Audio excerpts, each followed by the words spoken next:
Today, it's our pleasure to introduce you to Jane Reilly. Jane is the Research and Development Manager at Cora Systems. She has over 10 years' experience spanning academia and industry, designing, implementing and managing research projects within the general area of artificial intelligence and machine learning. Her research has been published and presented across the globe at academic conferences. Today, Jane is going to talk us through her vision of how artificial intelligence could be used to enhance the PPM industry and how it can help to make our project managers more successful. In this interview, Jane and I will discuss how artificial intelligence will transform project management. Hello, Jane. You're very welcome. Thank you for joining us today. Thanks, Caitríona. I'm really delighted to be able to share where we're going with AI in Cora Systems. Great. It's a hugely interesting subject. So can you tell us a little about how you became so interested and involved in the world of artificial intelligence? Yeah, no problem at all. So I guess from a young age, I was always really interested in data and finding patterns and connections and correlations between things. But it really wasn't until I joined a research group in NUI Maynooth after my leaving. Well, no, hang on, it wasn't after my leaving cert at all. I skipped 5 years of my life, Caitríona.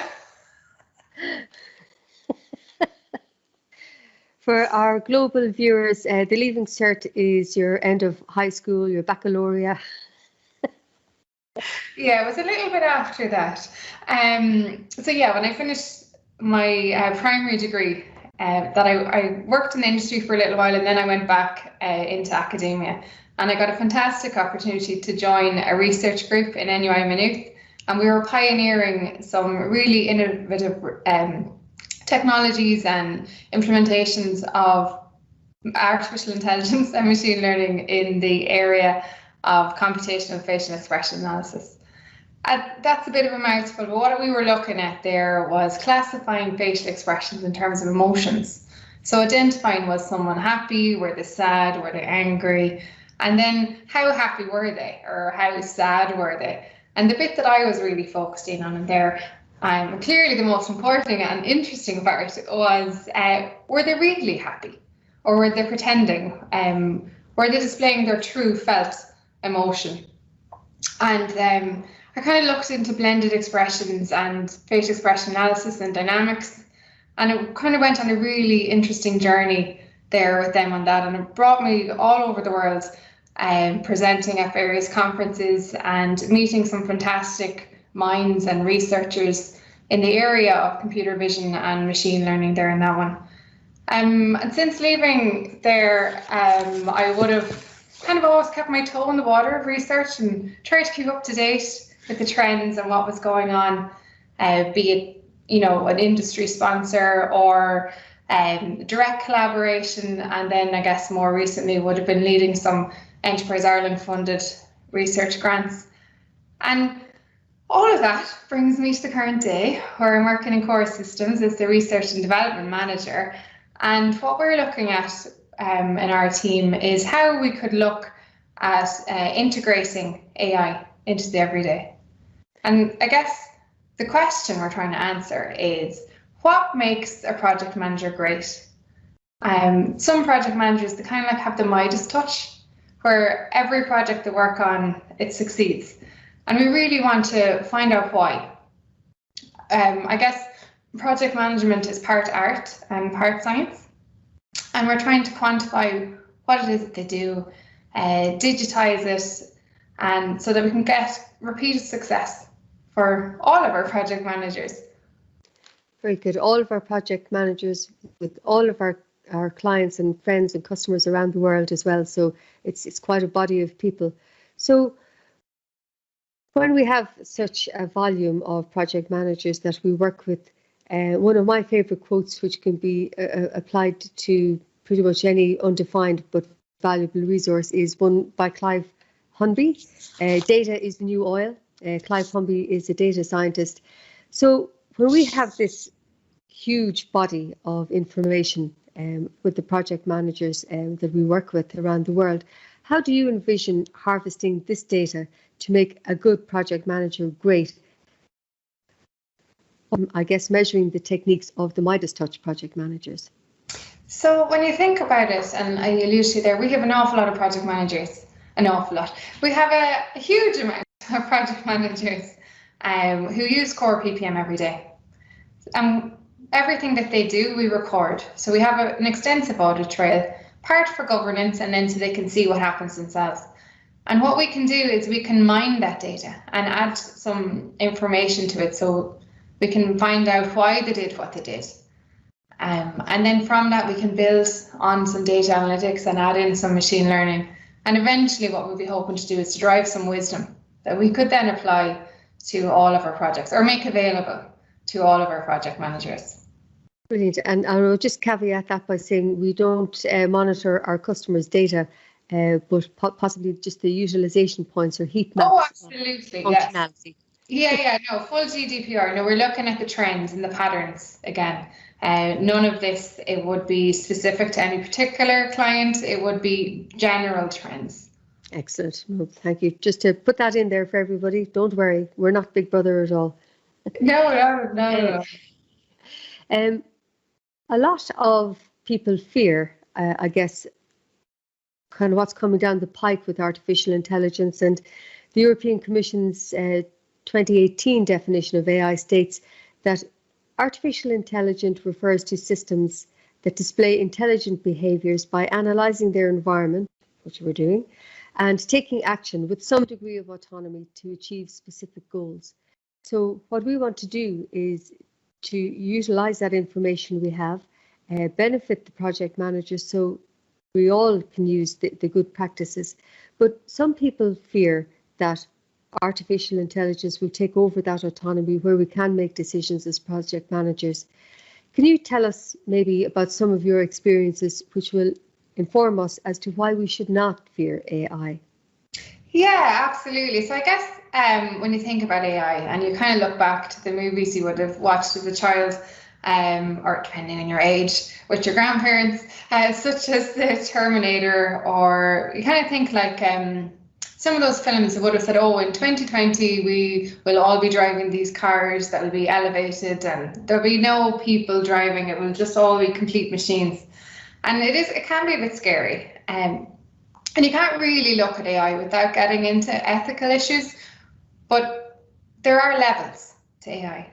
And what we're looking at doing in Cora Systems is really augmenting the project manager's experience. So it's almost like a virtual assistant. So we're helping or providing possible solutions, and then the human or the project manager will at the end decide. They can ignore. They don't need to follow through on that one. And then we use Alexa every day. That's AI. We use Google Maps. We've got our spell checkers. You know, it's in our lives already at certain levels, and it really will be that non-intrusive level that we're targeting in Core Systems. So it's more in an engaged and prompting point of view than saying you must do this. Exactly. So it'll be like, you know, if you have those online shopping and you have, say, I've noticed you've got this in your cart. Would you also like this kind of thing? So we'll be saying, okay, based on where your project is right now, these kind of things might make it more successful. Okay, so we use it every day, whether we actually realise it or not, I guess. Exactly. So bring it back then to the project management piece and for Core PPM. So it's very comprehensive product and we're very forward looking. Core is a really progressive technological company. What foundations do Core PPM stand on right now to help support these intelligently informed decisions for our managers? So where we're at now in Cora Systems, as I alluded to earlier, is we have an awful lot of data. And some of our project managers, they would be running reports on particular days during the week. So a classic, I guess, addition or benefit we could add from AI here would be to have that report ready so that they can look at it. They don't have to do the next, okay, add this in, kind of thing, that it's ready for them to review, amend. So we could skip a few steps to make it easier for them. Another thing we could do is around delegation of work. So if someone is on annual leave, to automatically delegate to someone. Or if there's a time-sensitive piece of work needs to be done, to remind people. This kind of, so really we're just prompting people to take action when needed. So we mine that data and put it into a nice intelligent suggestion and say, perhaps it's time to run your report, or even can you do things like, have you updated your brag status or whatever they may be? Exactly, so, all these kind of things. So it's really just helping, reminding, refining. Very good. So we can build that in, I guess, at a product level to some degree.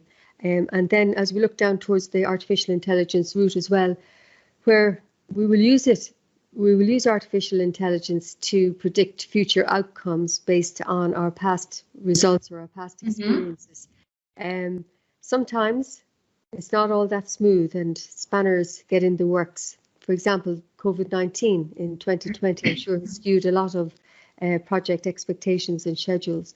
Tell us a little how utilize artificial intelligence in these situations to help ensure success for the PMs.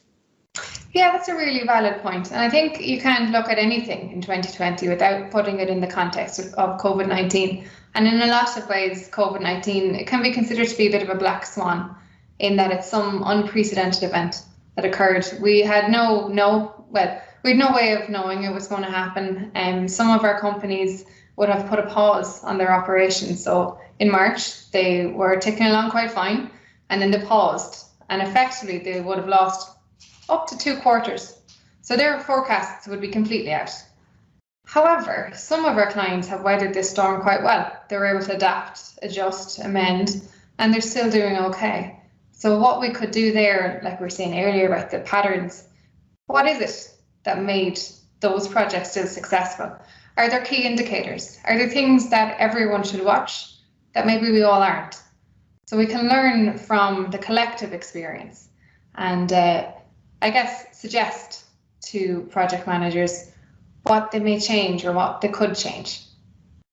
Okay, so within the delivery of the projects themselves, and I guess ultimately this would feed back to their organizations and say, should something like this occur again, these are the steps that we can put in place, and then that can be filtered out throughout the company. So it's full engagement all around, utilizing artificial intelligence, which is, as you say, gathering all of that crude data to give us a nice refined oil slick machine that we like Cora PPM to be. Exactly, and that's kind of where we're at and what we're looking at there too. And when you think about it, and what I always think about in this space, it's that we're trying to quantify the magic. So some people appear to have a natural ability.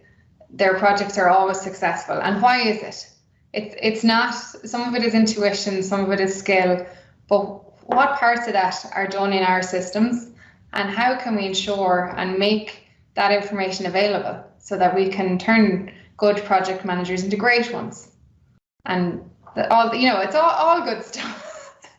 It is all good, and we can always look for the good in things. And I guess, you've worked internationally on projects and with organizations around artificial intelligence and how we use it. How quickly is the world of AI moving? Yeah. So when I started in AI, we were really hampered by the hardware. It took a long time to process information. When I was studying facial expressions, I had to, at the beginning, individually annotate an entire video to catch every single blink, wink, nod, move you can imagine. So it took a while. Then we developed software to track those features and you to train them as well. So it took a lot of time in the data prep and the feature extraction. Now the processes are faster and I guess the hardware is cheaper. We can harness the cloud, so we can get turnaround a lot faster. The biggest blocker is trust with AI. So getting our project and portfolio managers to trust us that we're trying to make their jobs easier, not obsolete. Yeah, well, certainly I've seen that over my time with Cora and how the product has progressed exponentially, and it'll continue to do so, which that's a huge amount of technology in a short space of time as well. Mm-hmm. And how do you manage where do we stop or where do we go to? Well, when we're dealing with AI, and you're talking about sci-fi, and people have grown up with like even cartoons. It's all very futuristic, but what we want to do is solve the small problems close to hand, and then incrementally we can go towards the big problem. So it's really about refining and constraining a problem until we can solve it. So we're going to solve small ones first, and then we'll see. It's really going to be a journey with our clients. An exciting one. An exciting one where we need to sweat the small stuff. Yeah, the first thing I'd see is maybe around reducing the grunt work. So the things that people do that have no value or add no value, stop doing them. Automate it so you can spend your time on the more interesting and the value add. So for me, things like talking to you and lots of our other guests on Project Management Paradise, that for me adds great value to my role. Jane, thank you so much for your wonderful insight. I really enjoyed the conversation, and I know we have a lot more topics that we can take out of this. Perhaps you'll meet with me again over the next couple of months, and we'll do something for our customers. And yeah, there's nothing artificial about your intelligence. Jane Reilly, thank you very much. Very good. Thank you. Fantastic host as always. Thank you, Caitríona.